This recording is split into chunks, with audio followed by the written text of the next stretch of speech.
It's Cheryl Step back with the Creating Resilience video series. We're on video number 16. We've been talking about the trunk of the tree and emotional identification, and we're going to continue talking about that today and what it really means to have the ability to identify your emotions well.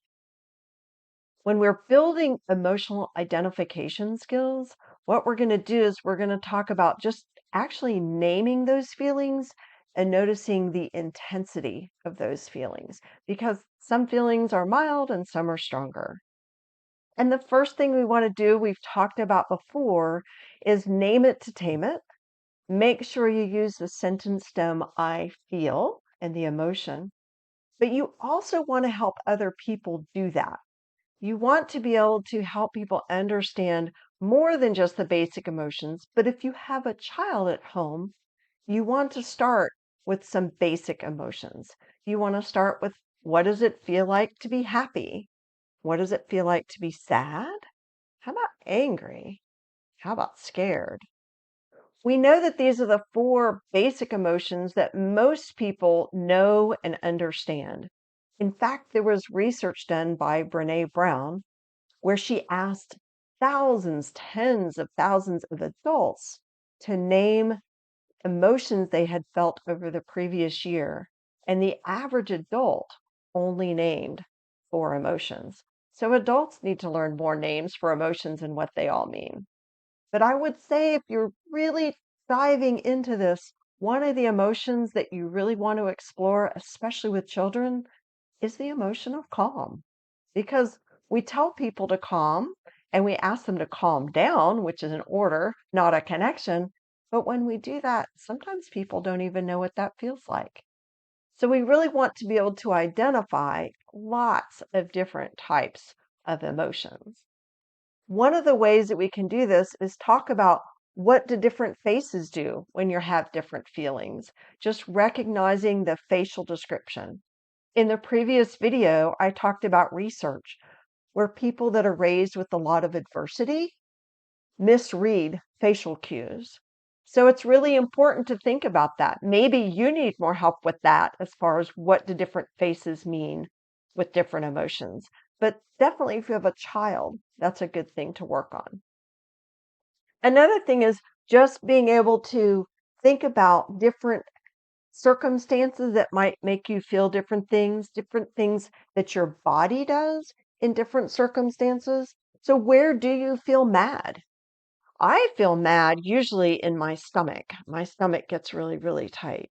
I feel sad right directly in my chest. Like sometimes I feel like my heart is actually breaking. That's where I feel it. Exploring all these things with yourself or with others really helps you begin to understand a lot of different emotions. And if you can see on the where do you feel handout, it has mad, happy, worried, calm, sad, it has proud, and it has excited, it has frustrated.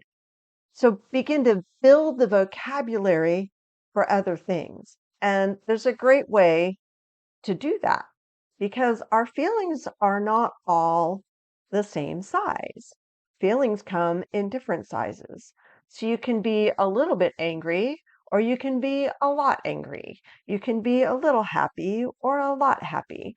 So different things that we need to do to regulate at different stages will help to understand. But we first want to just be able to identify that. So I love to talk to people about intensity of emotions, and you might try this activity at home. Think about one emotion. Let's take scared, for instance. We can feel just a tiny bit scared, and that might come across as wary. That might be a word for it. I'm a little wary. I'm a little even curious as to what's going on over there. And we can think of all sorts of different labels for the word scared, all the way up until it's super intense. I'm petrified. I'm hiding. I am shaking in my shoes, right? There's all sorts of ways to describe being scared from being just a tiny bit scared to being just completely petrified and maybe freezing in that sense.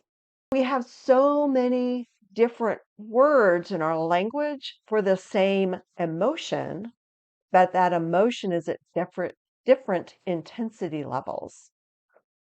So start to really pay attention to that. When you're thinking in your mind, what am I feeling right now? I'm feeling angry.